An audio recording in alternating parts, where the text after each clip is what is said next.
Hey everybody, it's Lon.TV, and I just got back from PAX East in Boston, Massachusetts. And if you're not familiar with PAX, it is a video game exposition that is really geared towards video game players. So not so much the press and the media and everybody else, but to the people that actually play games. And they give anyone the opportunity, who wants to get a ticket of course, the opportunity to get their hands on a lot of pre-release hardware and a lot of pre-release games and offer their feedback directly to the brands. It's a really good show. I highly recommend you try to get out to one of them if you have the chance. PAX East is the Northeast US one. There's also one in Texas. I think they have one in Seattle, Washington. There's also one happening in Australia soon too. Really fun show. And I'm going to show you a bunch of stuff that I saw over the next couple of videos, but I wanted to start on this one in regards to the HTC Vive. And I have never experienced a real modern VR system just yet. I've been waiting because I didn't want to spoil it by playing with the pre-release stuff. I wanted to see what the actual consumer hardware would be. So I got invited to a little press thing that Newegg was doing, and they let me try on their HTC Vive that they had there. It was being powered by a laptop. You'll see the whole thing here in a second.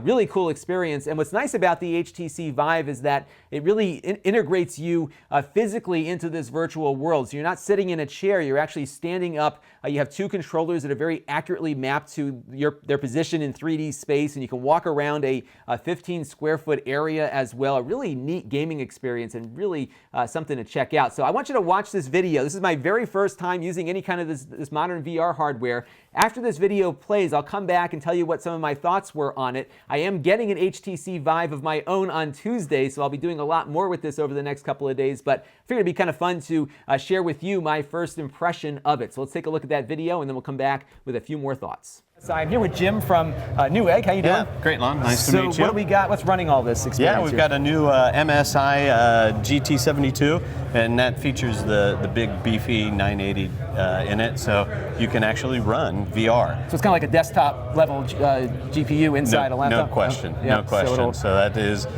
that's kind of exciting. You know, we're here with a lot of our vendor friends. You know, not just MSI, but we've also got you know, some products from Acer downstairs, from you know, Asus. You got to come downstairs and see some of the cool things that Thermaltake is doing with water cooling. But you know, right now, you know, VR is the big news, and PAX is full of it, right, with promos and with a lot of good demos. And so you're going to try it. Cool. And this is neat because now I have one of these on order.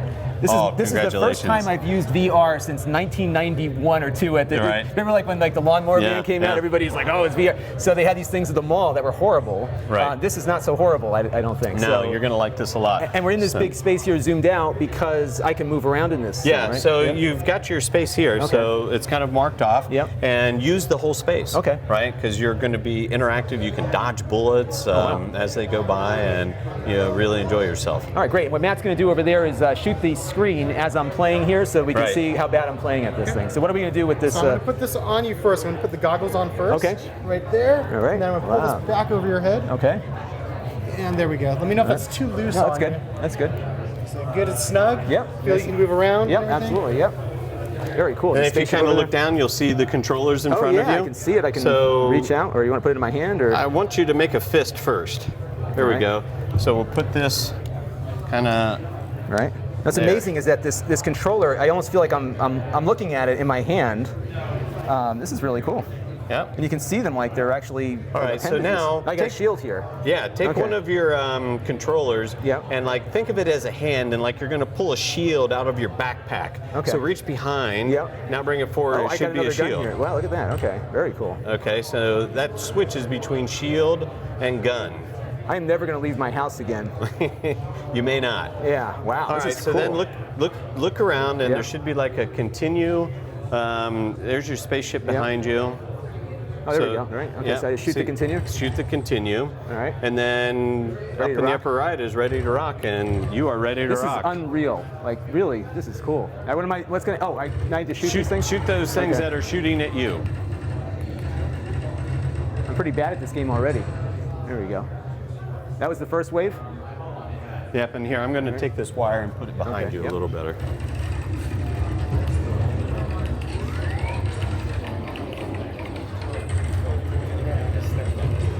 What's this game called that I'm playing? You are playing Space Pirate Trainer.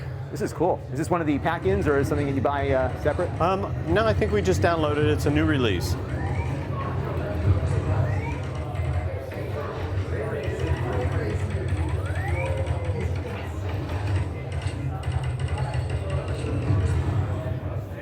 frame rate is very smooth, I have to say. So this is pretty good for coming off a laptop, that this is working so well. I think having the hand controls makes a really much more compelling experience, perhaps. I haven't tried the Oculus yet, but what's amazing is just how well tracked these things are in my hand. It really is. I mean, it's almost spatially, it feels very, very natural. Have you dodged a bullet yet? Yes. There we go. I guess you really need a big enough space to make this work, right? But what do they recommend for? Well, you can make it, I think, up to 15 by 15. Okay. But you can also have it just so that you're seated and turning around as well. And I see too that there's, I almost feel like jumping it, but there's a border around in the game here, so I can kind of get a feel for. Right. You can walk forward and you'll see a wall will appear. Oh yeah, look at that. Okay. Yeah. So now. Yeah. That tells you, that's your boundary. This is like the holodeck. It's really amazing, I have to say. This is cool. Very neat. All right. This is cool. All right. I can't wait to get mine now. Okay. All right, so there you have it. Now, just in this first impression I had of the hardware here, I think HTC has nailed it. This is amazing, actually. What really struck me was just how accurate and how little lag there was on all of the different things that they need to track to make this a believable experience. So as I walked around that square, it was very accurate in tracking where I was going. So as I was stepping, I was really feeling like I was walking because there was no delay between the time I took a step and that the game responded to that. Head tracking was also just dead on, very little latency that I could detect. It really felt natural as I was looking around. It might look very jerky on that 2D screen, but as you have this headset on and looking around, it really felt pretty good. Now, one thing I noticed about the headset was that you will see a little bit of pixels when you put the thing on. It's not like a Retina quality display, but once the game gets going, you really don't see it anymore because there's so much action on screen and you're kind of focused on shooting those things out of the sky, so you kind of forget about those pixels once that gets going. It is better than like the Google Cardboard experience that you might see with your phone, but it's not a true to life kind of visual experience necessarily. But I think, again, once that game got started, it really felt like it should. So I think the Oculus is about the same resolution on there. And there's a lot of limiting factors in bringing higher DPI displays to these headsets, but I'm sure we'll see that over time as computer hardware gets more and more powerful. The thing that really struck me were the hand controls, and that was very accurate. What was really neat was that your brain, when you're waving your hands around, knows where your hands are, so that your eyes, when you look at your hand in front of me here, it's where I think it should be, of course, because I'm in reality right now. But what was amazing was when I was in the virtual reality mode and I held up that little controller to my head like so, my hand was exactly where my brain thought it should be. And again, that's what makes it so you don't get sick while you're playing it, because your brain is really getting visually what you are feeling. And I think they've really got that down really well. I was just so amazed by that. And I picked up the gun and just kind of examined it, and it really matched my hand movements exactly. And that was just really stunning to me. So that was a really cool thing. Now, what you didn't see in the video was this wall that pops up when you get close to the edge of the boundary. So you did see that little line on the ground that kind of designated the boundary, but I saw in the headset an entire wall that came up, so I would know not to walk into something if I'm in a smaller space. And apparently what it'll do, I didn't see this when I did the demo, but I believe if you start walking close to that boundary, it actually overlays a video from the device itself of what reality is outside of the headset, so you don't walk into things by accident. You probably need a very good sized room. You saw how big that space that I was in on the Newegg demonstration. That is probably the best size that you would want for having this in the home. And of course, it's going to be hard for a lot of folks if you don't have a lot of extra room somewhere. So you may want to go down to a basement or someplace where you can clear out a lot of room.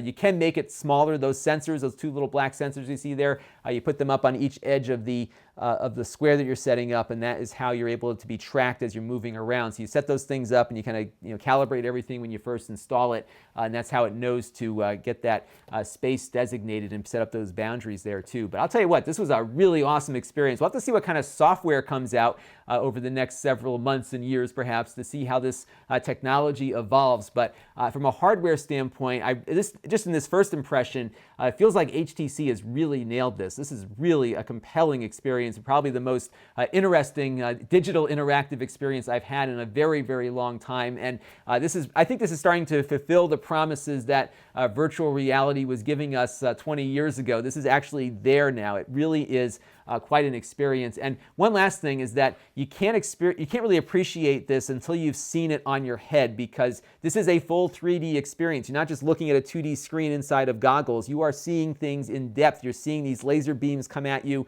in full 3D, and that really just encapsulates the whole thing to really make it believable. And that is something that I think if you have an opportunity to try one of these things, definitely do, because I think you're going to really enjoy it, especially if you are looking for a new experience in computer gaming. So that will be it for now on the HTC Vive. I probably will be doing something later this week. If you're on my email list at Lon.TV/email, do subscribe, because if I get it in and I have some time to do the live stream of me setting it up, you can tune in and watch me futz around with it and try to get it to work as well here in my house as I saw it there on the show floor. This is Lon.TV. Thanks for watching. This channel is brought to you by my Patreon supporters, including gold level supporter Shabib. If you want to help the channel, you can by contributing as little as $1 a month. Head over to Lon.TV/Patreon to learn more. And don't forget to subscribe. Visit Lon.TV/S.